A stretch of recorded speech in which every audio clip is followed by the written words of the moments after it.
Bom, vamos começar, né?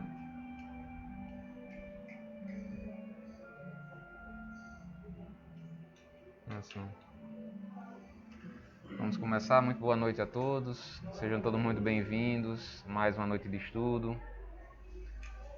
Vamos fazer uma leitura preparatória aqui no livro Vinho de Luz, Francisco Cândido Xavier e Emmanuel. O título é: Ouvistes? Tenho-vos dito estas coisas para que vos não escandalizeis. Jesus. João capítulo 16, versículo 1. Antes de retornar às esferas resplandecentes, o Mestre Divino não nos deixou ao desamparo quanto às advertências no trabalho a fazer. Quando o espírito amadurecido na compreensão da obra redentora se entrega ao campo de serviço evangélico, não prescinde das informações prévias do Senhor. É indispensável ouvi-las para que se não escandalize no quadro das obrigações comuns. Esclareceu-nos a palavra do Mestre que, enquanto perdurasse a dominação da ignorância no mundo, os legítimos cultivadores dos princípios da renovação espiritual, por ele trazidos, não seriam observados com simpatia, seriam perseguidos sem tréguas pelas forças da sombra. Compareceriam a tribunais condenatórios para se inteirarem das falsas acusações dos que se encontram ainda incapacitados de maior entendimento. Suportariam remoques de familiares estranhos à iluminação interior. Sofreriam a expulsão dos templos organizados pela pragmática das seitas literalistas. Escutariam libelos gratuitos das inteligências votadas ao escárnio das verdades divinas. Viveriam ao modo de ovelhas pacíficas entre lobos famulentos. Sustentariam guerra incessante contra o mal. Cairiam em ciladas torpes. Contemplariam o crescimento do joio ao lado do trigo. Identificariam o progresso efêmero dos ímpios. Carregariam consigo as marcas da cruz. Experimentariam a incompreensão de muitos. Sentiriam solidão nas horas graves. Veriam de perto a calúnia, a pedrada, a ingratidão. O Mestre Divino, pois, não deixou os companheiros e continuadores desavisados. Não oferecia a nenhum aprendiz na terra a coroa de rosas sem espinhos.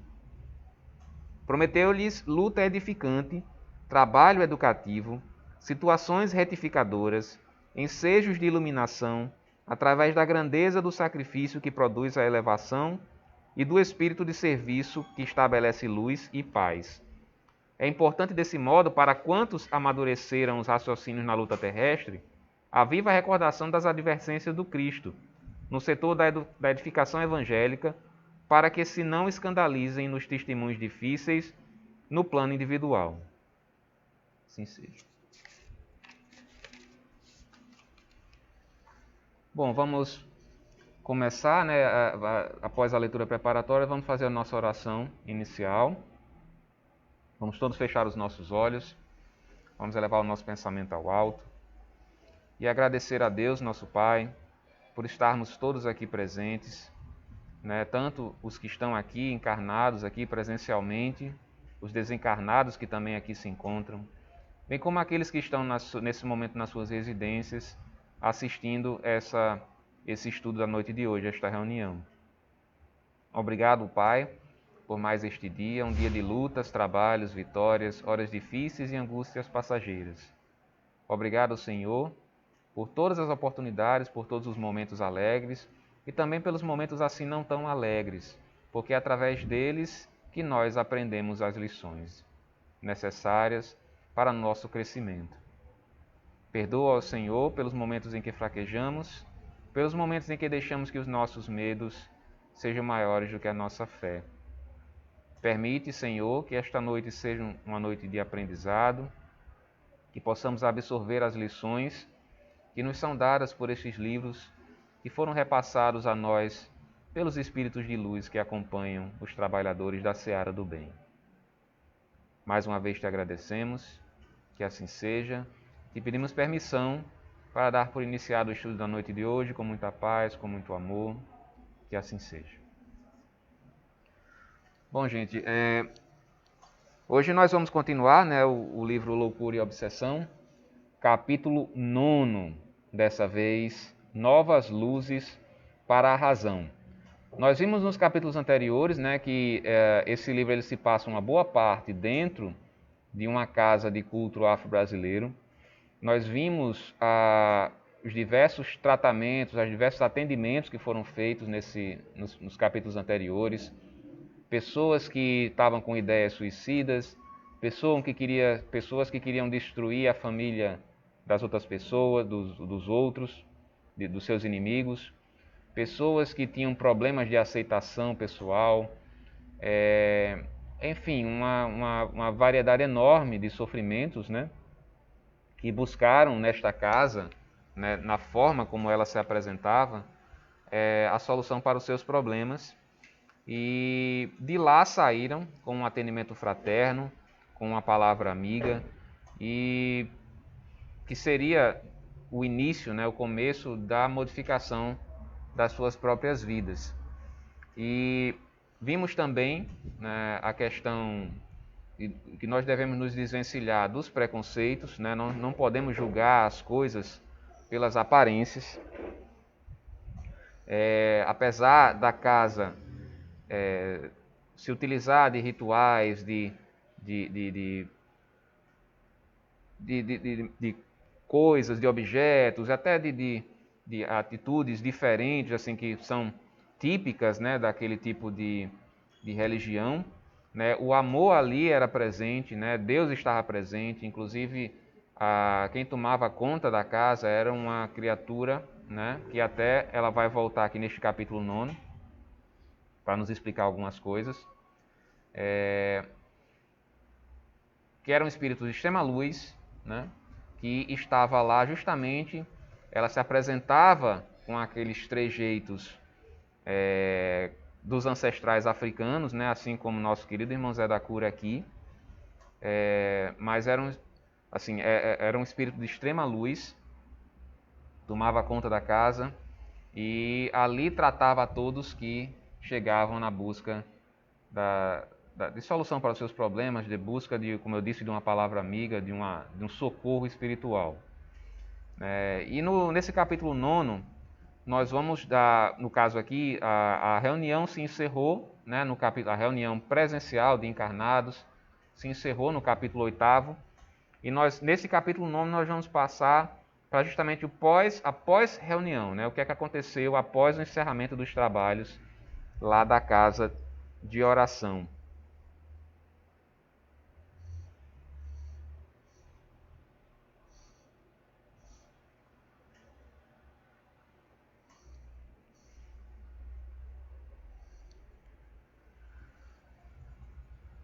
Tem um pequeno delay aqui entre o slide e aqui a transmissão. Aí começa justamente com algumas observações por Manuel Filomeno de Miranda. Não desconhecemos que, nos casos de obsessão e vampirização espiritual, estamos lidando com personalidades desencarnadas, psicopatas e portadoras de alta dose de insensibilidade emocional que as tornam perversas e inclementes. Todos sabemos que, reconhecendo-se descobertos, os agressores investem com súbita irrupção de violência, num tentame final de desforço ou como medida de apavoramento, impedindo que os pacientes retomem ao socorro de que necessitam. Porque, na verdade, o capítulo ele se inicia com a mentora da casa falando que todos aqueles que foram tratados lá na casa, eles seriam acompanhados por voluntários espirituais, espíritos, né, que iriam juntamente com eles, como vigilantes para garantir, digamos assim, que o tratamento fosse continuado, né, não só não só durante a reunião presencial, mas como também na própria vida pessoal dessas criaturas, né? Então, até que ela cita o nome de todos os pacientes que foram tratados e designa os voluntários, né? Não, eles vão acompanhar essas criaturas para qualquer coisa fora do normal, fora do padrão, nós aqui sejamos avisados. Então, assim, eu me lembrei muito quando o irmão fala sobre a visita que ele faz, né? Que ele diz que todas as noites, todos os dias, as visitas são feitas em nossas casas, né? Nós que estamos aqui.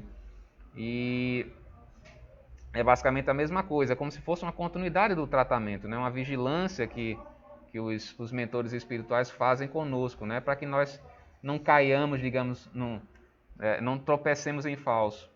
Claro que isso nada vai importar se a própria criatura não aceitar a necessidade do seu próprio tratamento, de modificação dos seus hábitos, da sua vida, de continuidade mesmo daquilo que foi absorvido durante a reunião. Se a pessoa quiser tomar um outro rumo, ela tem um livre-arbítrio, então os espíritos se afastam. Mas se ela tiver nesse empenho, nessa necessidade de modificar realmente a sua vida, modificar seus pensamentos, modificar a forma como se encara a vida, né, nós vamos ter, digamos, esses vigilantes, né, junto conosco para justamente dar continuidade ao tratamento conjuntamente com o auxílio dos nossos guias e mentores espirituais, né, aqueles que nos acompanham desde sempre. Então era isso que ela estava tentando explicar aqui. E o tratamento, porque nossa mente às vezes é muito materializada, acho que não, encerrou a reunião, pronto, encerrou o tratamento. E nem sempre isso acontece, né? Normalmente o tratamento ele continua nas nossas casas, até durante o sono, o desdobramento pelo sono, né? Com os mentores e guias, né? Que estão nos acompanhando para que haja, digamos, um sucesso, né? nesse tratamento, principalmente nesses casos aqui de obsessão, que todos os casos que foram narrados nos capítulos anteriores são casos de obsessão grave, né? E como eles aqui, esses espíritos, são insensíveis, eles realmente não têm, se tornam, até fala aqui que são criaturas perversas, né? Se tornam perversas diante dos seus propósitos na sua vida, né? Nas suas vidas. E como eles são descobertos, né? São afastados, digamos, no processo de desobsessão, eles ficam raivosos, ficam ensandecidos, buscando retornar aquilo que estava antes, né? Ora, como é que eles se atreveram a afastar a pessoa que está aqui comigo, né? Que eu estava aqui perseguindo, e eles tiveram a audácia de fazer isso comigo. Então eles ficam ensandecidos, buscando voltar àquela situação que era antes. Então por isso a necessária vigilância, a oração, a necessária ajuda dos espíritos amigos, né? Que, como eu falei, que saíram das reuniões e saíram acompanhando os pacientes, para justamente evitar que haja uma recaída, haja uma coisa fora da normalidade.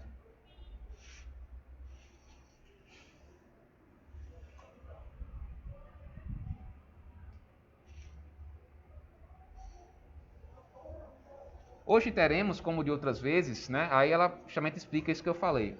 Hoje teremos, como de outras vezes, que destacar alguns voluntários do nosso grupo de trabalho socorrista para dar assistência àqueles que nos parecem mais vulneráveis às agressões dos seus exploradores psíquicos.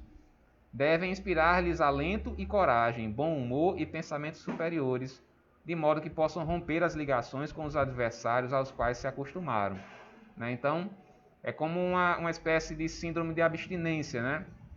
Está naquela simbiose com o espírito obsessor. O espírito obsessor ele é afastado, mas a pessoa fica naquela corda bamba. Então vão os voluntários das casas espirituais acompanhando os pacientes, essas criaturas, né, como ele diz aqui, inspirando coragem, bom humor, pensamentos superiores, para justamente que não haja a recaída ou retorno àquilo que estava acontecendo antes.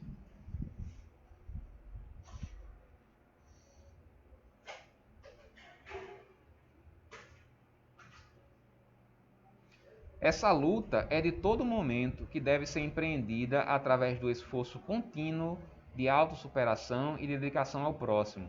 A estrada da redenção começa na primeira chispa, né, primeiro raio de luz, que ilumina a ignorância de cada ser e prossegue na oportunidade de estendê-la aos próximos menos esclarecidos que se encontram ao lado. É aquela coisa, enquanto estivermos aqui encarnados, né, não só encarnados, mas muito mais aqui, né, é uma luta diária, contínua, sem cessar, né? nós não podemos dar margem para qualquer tipo de assédio das criaturas que querem fazer algum mal a nós. E o guia, o roteiro para isso é muito simples, né? Assim, simples de entender, né? Que é o orai e vigiai, né? O orai, todos nós sabemos o que é, né? É a forma como nós nos ligamos a Deus, nós estabelecemos uma ligação fluídica com as entidades superiores, principalmente com o Pai Maior. E o vigiai se estende aos pensamentos, às palavras e às ações, né? Uma vez me perguntaram, mas como você pode controlar os pensamentos? Ninguém controla os pensamentos. Nós não conseguimos controlar ainda os pensamentos, principalmente quando esses pensamentos são voltados para coisas negativas, porque a gente ainda é muito primitivo, nós somos selvagens ainda. Nós temos isso aqui de evolução espiritual, né? Mas o esforço tem que ser contínuo. Quando aparecer um pensamento negativo, buscar de alguma forma modificar esse pensamento para algo positivo, né? Eles vão aparecer? Vão, justamente porque eu falei, por causa da nossa imperfeição, das nossas deformidades morais. Mas o esforço de nós nos modificarmos e modificarmos o pensamento é que vai fazer com que nós cresçamos. É como um atleta, uma pessoa que decide ser atleta e não consegue correr 5 metros. Depois de um tempo de treino, ela está correndo uma maratona de 42 quilômetros, né? Então, é aos poucos, rebatendo esses pensamentos negativos. A questão das palavras, como eu falei, que é pensamentos, palavras e ações, né? Palavras, evitar palavrões, evitar ferir as outras pessoas, evitar ser ríspido, evitar tanta coisa que a gente pode evitar, né, através das palavras, né? E as ações, né, também eu acho que é mais claro impossível, né? É sempre buscar pautar as nossas vidas pela caridade, pela fraternidade, pela tolerância, todas as virtudes, né? Todas as virtudes. E a nossa luta, como eu disse, a nossa luta é contínua e tem que ser aprimorada e tem que ser uma batalha que a gente trava todos os dias pelo nosso próprio crescimento. Que certamente nós continuarmos nessa batalha, né, nós vamos conseguir lá na frente os resultados, né, desses nossos esforços. Mas só nós que podemos decidir a respeito disso, se nós queremos ir para um lado ou para o outro, né? Nós temos o livre-arbítrio. Ninguém vai nos forçar a nada, né? O que nos força muitas vezes a fazer as coisas são justamente as consequências dos nossos maus atos, porque elas vêm, né? As consequências elas vêm de uma forma ou de outra. Apesar de a libertação ser fenômeno de conquista demorada, né, em razão dos muitos milênios em que nos temos retido no primarismo, já nos é possível compreender que muitas das práticas às quais nos aferramos são de valor secundário, porque vivemos em campo de vibrações onde a mente é mais poderosa do que qualquer coisa ou ritual, que apenas tem a finalidade de servir de ímã que atrai a atenção de motivo para a fixação do pensamento. Ao ler essa passagem, eu me lembrei do algodão, né, do irmão Henriques. A gente aprende com Kardec que os objetos, as coisas, elas não têm poderes espirituais, né? Talismãs. Então, esses rituais que são realizados pelas diversas religiões que existem no mundo são coisas que vêm de bastante tempo, mas que têm a função, digamos, de fazer com que a nossa mente foque naquele objetivo, né? Que é justamente o que eu falei, né? Os pensamentos, as palavras, as ações, o crescimento espiritual, né? Então, a questão do algodão do irmão Henriques. Haveria necessidade dele usar o algodão para poder curar, fazer o procedimento, o tratamento de cura? Não. Mas ele utiliza o algodão porque nós é que somos pouco evoluídos e acreditamos no algodão, né? Mas o algodão ele tem uma função legal, que é justamente, como eu falei, se nós formos para casa, por exemplo, depois de um determinado tratamento, formos sem o algodão, talvez até a gente esqueça, ou então não dê tanto valor àquilo que aconteceu. Como a gente leva o algodão, às vezes, né? Ou então as pessoas que vêm aqui nas quintas-feiras também são tratadas com algodão, isso faz com que elas foquem. Nossa, teve aquilo ali, teve aquele gesto, aquela coisa ali. Então aquilo ali provavelmente me fez um bem. Então vai... Exato. Exato, é uma referência, Mário, muito bem. É uma referência que você tem daquilo que está sendo feito, né? Então, assim, mas isso é feito só por conta da nossa imperfeição ainda, porque não haveria necessidade disso. O tratamento ele é feito através do pensamento, né? Os espíritos eles nos tratam, eles fazem os seus trabalhos através do pensamento dos próprios espíritos, né? Porque o pensamento ele é matéria, ele emite fluidos, né? A modificação dos fluidos é feita através do pensamento, né? Mas só que ele fala aqui justamente que esses rituais, essas práticas, são por conta da necessidade que ainda temos disso. Mas que são coisas interessantes, são coisas boas, não são coisas ruins. Agora, como eu disse, a gente aprende com Kardec que os objetos eles não emitem energias, né, espirituais. Eles são objetos inanimados. Mas os objetos podem ser magnetizados pelo pensamento dos espíritos, como é o caso, por exemplo, do algodão. O algodão ele está magnetizado ali, né? Então existe uma energia ao redor do algodão, mas não que venha do algodão, mas vem do pensamento do espírito que envolve aquele objeto com seu magnetismo, né? É como no próprio livro dos médiuns tem um caso em que havia um determinado quadro numa casa abandonada que emitia digamos, energias espirituais, assim e tal. Mas como? Porque já que não havia nenhum espírito ali, por que é que o quadro seria um objeto assombrado, digamos assim? Não é que o quadro fosse assombrado, mas que havia uma determinada criatura que emitia pensamentos em relação àquele objeto e energizava aquele objeto, né? Desencarnado, no caso. Exato. Mas ela não estava ali presente. A criatura desencarnada não estava ali presente, mas ela emitia, que era uma coisa que tinha sido muito, muito importante para ela quando encarnada. Então ela emitia pensamentos em relação àquele objeto e ali energizava aquele objeto, mas o próprio objeto em si ele não emite energias. Né? Isso tudo está no livro dos médiuns, eu acho que no livro dos espíritos tem uma parte também falando sobre talismãs, sobre essas coisas. É bem interessante. Vamos dar uma aceleradazinha aqui.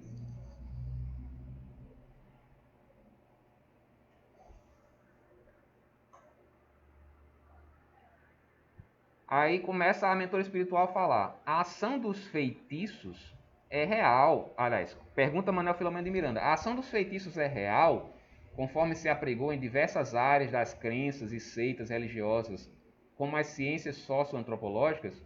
Aí a mentora responde: a magia é uma ciência-arte tão antiga quanto as primeiras conquistas culturais do homem. Reservada à intimidade dos santuários da antiguidade oriental, é o uso do magnetismo que começava a ser descoberto, da hipnose, do intercâmbio mediúnico que os próprios imortais desencarnados propiciaram aos homens. Então essas coisas que a gente vê, essa ideia de porque essa palavra magia a gente remete muito a literatura, filmes, né, aquelas coisas fantásticas que a gente vê, mas aquilo como a gente vê nos filmes não existe, alguém soltando um raio da mão, assim, não tem. O que tem, na verdade, é como ele diz aqui, é o magnetismo, é a hipnose, é o intercâmbio mediúnico com os espíritos, né? Então, essa coisa de feitiços e tal, isso surgiu há milênios através do intercâmbio mediúnico, quando espíritos, né? Principalmente no caso aqui, quando ela se refere a magias de caráter negativo, né? De fazer o mal. Os espíritos eles ensinaram às criaturas de milênios atrás essas práticas, essas coisas, para que eles fizessem o mal aos outros, né? Isso foi passando de pai para filho, de geração em geração, e foram incluídos rituais e objetos e coisas, né? Então, essas coisas que a gente vê hoje em dia, de utilização de objetos, para fazer o mal aos outros e tal, isso vem já de muitos milênios e foram justamente ensinados pelos espíritos naquela época para as criaturas. Mas Isso é tão somente, como eu disse, a hipnose, é a ação dos espíritos, né, em cima das criaturas, não é bem como a gente vê nos filmes, né? Mas existe, né? A questão da energia emanada para se fazer o mal ao semelhante, isso existe, né? Botei até um bonequinho aí de voodoo, né? A maioria das criaturas ainda reage mais a uma ação negativa com a qual facilmente sintoniza do que com um gesto, um ato sutil de afetividade e de gentileza. Disso decorre que nas práticas da magia negra sempre há aqueles que se fazem receptivos às mesmas. Consciência de culpa inata, insegurança emocional, desajustes temperamentais, invigilância moral, insatisfação pessoal, ociosidade mental, conduta irregular e, além desses fatores, os débitos passados constituem campo vibratório propício à sintonia com as induções mentais dos maus, né? Então, na verdade, o que acontece? Essas criaturas emitem essas energias de fazer o mal, né, aos outros, mas como nós somos imperfeitos ainda, muito selvagens, né, nós temos todos esses defeitos aqui. Isso facilita que nós absorvamos esse tipo de energia, né? Como ele diz aqui, a gente reage muito mais facilmente a uma ação negativa do que a uma ação positiva, né? Por conta da nossa pouca fé, da nossa invigilância, de todos esses defeitos que eu citei aqui, né? E isso traz à conclusão determinada coisa, que se o receptor não tiver disposto a absorver esse tipo de energia, vai bater e vai voltar, né? Então, esses pensamentos deletérios, como ele chama aqui de magia, né, para atingir os outros, só vai alcançar o seu objetivo se aquele que for o alvo permitir, né? E como é que ele permite? Com uma vida desregrada, com os pensamentos negativos, com todo aquele tipo de coisa, de defeitos e deformidades que a gente sabe que existe, né? Que a gente tem.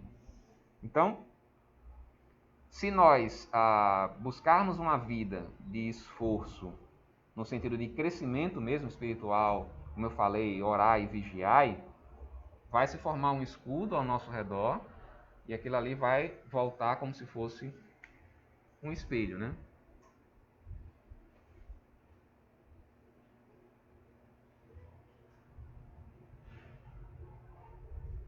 Há espíritos que se estorcegam em necessidades materiais a que se fixam e se tomam instrumento desse comércio infeliz, mediante perseguições e vampirizações inimagináveis para os que não conhecem este ângulo da vida, né?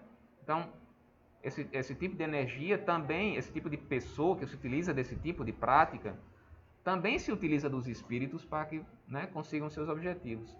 E esses espíritos que fazem esse tipo de coisa, como eles são espíritos ainda selvagens, materializados, que acham que aquilo ali é o sentido da vida, né, deles, né, de perseguição, de vampirização, de estarem naquele meio, né, de fazendo aquele tipo de coisa. Mas aí a gente se questiona, mas isso acontece, Deus permite esse tipo de coisa? Seja dito de imediato que, acima de tudo, e mesmo comandando todas as ações, está o amor de nosso Pai, sempre vigilante, a superintender todas as coisas, já que não cai uma folha da árvore senão graças à sua vontade. Essas coisas acontecem, como aliás tudo no mundo acontece, por permissão divina, né? Às vezes a gente presencia coisas absurdas, né? De tamanha crueldade, mas como pode isso existir no mundo? Isso existe por conta da nossa evolução ainda, que é pouca, né? Que é pequena. E Deus permite isso porque isso são fatores também de crescimento espiritual para aqueles que estão se deparando com esse tipo de situação, né? Você observa o mal, ele tem essa função de nós olharmos para ele, né, e presenciarmos algo nesse sentido e pensarmos com nós mesmos: eu não quero ser igual àquilo ali, eu não quero fazer a mesma coisa. Então, é fator de crescimento para aquele que está ali observando e vivenciando aquilo ali e repelindo, né? Porque você pode, diante do livre-arbítrio, Se alguém fez um mal muito grande a você, você pode muito bem querer se vingar. É seu livre-arbítrio. Mas ao mesmo tempo também você pode dizer, não, ele me fez um mal muito grande, mas eu vou simplesmente ficar no meu lugar, vou orar, ou vou pedir para que ele me deixe em paz, essa criatura me deixe em paz. Né? E isso já é um fator muito grande de crescimento. Né? É um fator muito grande de crescimento.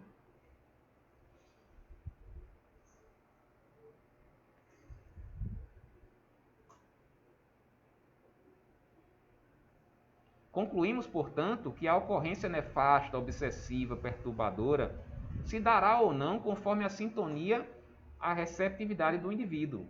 Não há dúvida, porém, de que, seja qual for o resultado da ação de quem a encaminhou para o mal, ocorrerá o choque de retorno, isto é, volve ao agente o efeito da sua realização, como eu falei. Né? Mesmo que a criatura seja atingida, o alvo seja atingido, né, por efeito dessas energias deletérias, mas esse mal que foi lançado para o outro, um dia vai retornar para quem o lançou. Né? Da mesma forma, até para aqueles que, também tem o caso daqueles que não conseguem, que não, o alvo não foi atingido, como eu falei, que como se tivesse um espelho, bateu e voltou. Né? Dessa forma mais clara impossível. Né? O mal que é jogado volta para si, né? Independentemente de ter atingido o alvo ou não. Né? Isso é justiça divina, lei de causa e efeito, né? Karma, né?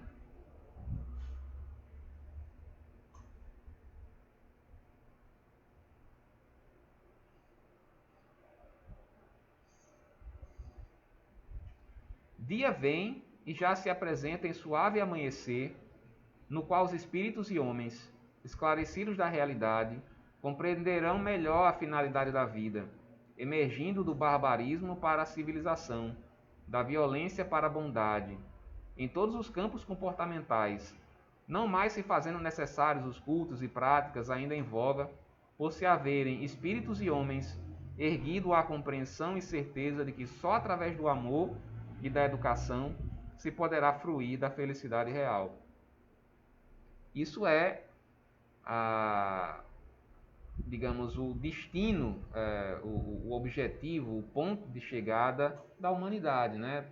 Pode demorar milhões de anos, né? Mas vamos chegar lá. Né? Até porque a evolução se dá de forma individual. Né? Alguns vão andar mais rápido, vão evoluir mais rápido do que outros. Mas o ponto de chegada é justamente esse, em um mundo harmônico, onde que não há necessidade mais de cultos externos, de objetos, desse tipo de situação em que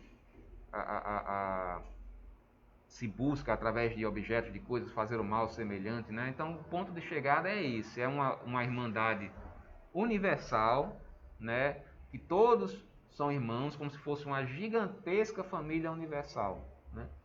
Esse é o ponto de chegada da humanidade. Agora, quando é que isso se vai dar, depende somente de nós. Né? Somente cada um no seu microcosmo vai modificar o seu microcosmo e, juntando todos, vai se modificar o macrocosmo. Né? E aqui a gente encerra o capítulo de hoje. Né? Hoje mais curtinho, porque a gente está na reunião presencial. Né? Então eu agradeço a todos vocês que se encontram aí na live. Muito obrigado por terem me ouvido aqui esses 30 minutos, mais ou menos. Né? Então vamos encerrar essa primeira parte, né, com a nossa oração final. Vamos fechar os nossos olhos novamente. Pai nosso que estás nos céus, santificado seja o vosso nome. Venha a nós o vosso reino. Seja feita a vossa vontade, assim na terra como também nos céus. O pão nosso de cada dia do corpo e da alma nos dai hoje. Perdoai as nossas ofensas e dívidas, assim como nós perdoamos aqueles que tanto nos têm ofendido.